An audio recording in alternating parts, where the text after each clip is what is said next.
वो कौन थे जिनके सिर्फ एक जुमले ने राजा के ताकतवर ऊंटों को जमीन से चिपकने पर मजबूर कर दिया और अहंकारी मुलाजिमों का गुरूर खाक में मिल गया। ये वाकया शहंशाह ए हिंद अजमेर के दूल्हा हजरत ख्वाजा गरीब नवाज का है। बात उस वक्त की है जब सरकार गरीब नवाज अजमेर शरीफ तशरीफ लाए थे। आपने इबादत के लिए एक दरख्त के नीचे कयाम फरमाया, मगर वो जगह आम नहीं थी। वहां दिल्ली और अजमेर के हुक्मरान राजा पृथ्वीराज के ऊंट बांधे जाते थे। शाम का वक्त हुआ। राजा के मुलाजिम जब ऊंट लेकर आए तो उन्होंने देखा कि वहां एक दरवेश और उनके साथी बैठे थे। बजाय एहतराम के वो अकड़ कर बोले, अरे ये जगह राजा के ऊंटों की है, आप यहाँ से हट जाइए।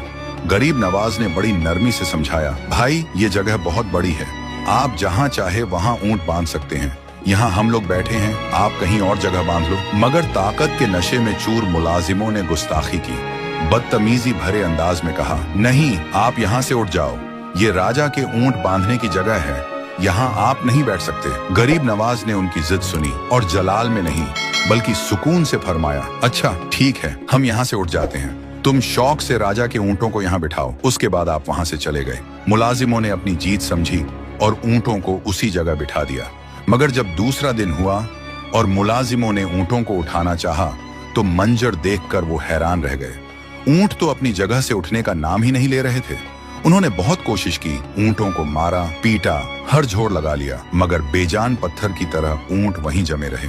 उनकी कोई भी कोशिश कामयाब नहीं हुई। घबराए हुए मुलाजिम भागते हुए राजा के पास पहुंचे, सारी बात बताई। राजा भी ये सुनकर दंग रह गया, सोचने लगा कि आखिर माजरा क्या है। उसने पूछा, तुमने ऐसा क्या किया था, याद करो।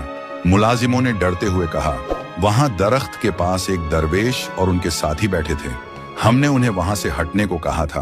उन्होंने गुजारिश की थी कि हमें बैठने दो, मगर हमने बदतमीजी करके उन्हें वहां से उठा दिया। राजा समझ गया, उसने फौरन हुक्म दिया, तुम लोग अभी उस दरवेश की खिदमत में हाजिर हो जाओ, उनके कदमों में गिरकर माफी मांगो, वरना ये ऊंट कभी नहीं उठेंगे। मुलाजिम आपको ढूंढते हुए खिदमत में हाजिर हुए, आपके कदमों में गिर गए और अपनी गुस्ताखी की माफी मांगने लगे। सरकार गरीब नवाज का दिल दरिया है। आपने उन्हें देखा और इरशाद फरमाया, जाओ तुम्हारे ऊंट खड़े हो गए हैं। मुलाजिम दौड़कर ऊंटों के पास आए तो देखा कि राजा के ऊंट वाकई खड़े हैं। सुभान अल्लाह, ये है हजरत ख्वाजा गरीब नवाज की शान। जिस जबान से बिठाया उसी जबान से उठा दिया। वाकई आपकी शान निराली है। अल्लाह रब्बुल इज्जत से यही दुआ है कि सरकार ख्वाजा गरीब नवाज और तमाम औलिया अल्लाह से मोहब्बत करने और उनके बताए रास्ते पर चलने की तौफीक अता फरमाए। कमेंट में आमीन जरूर लिखना।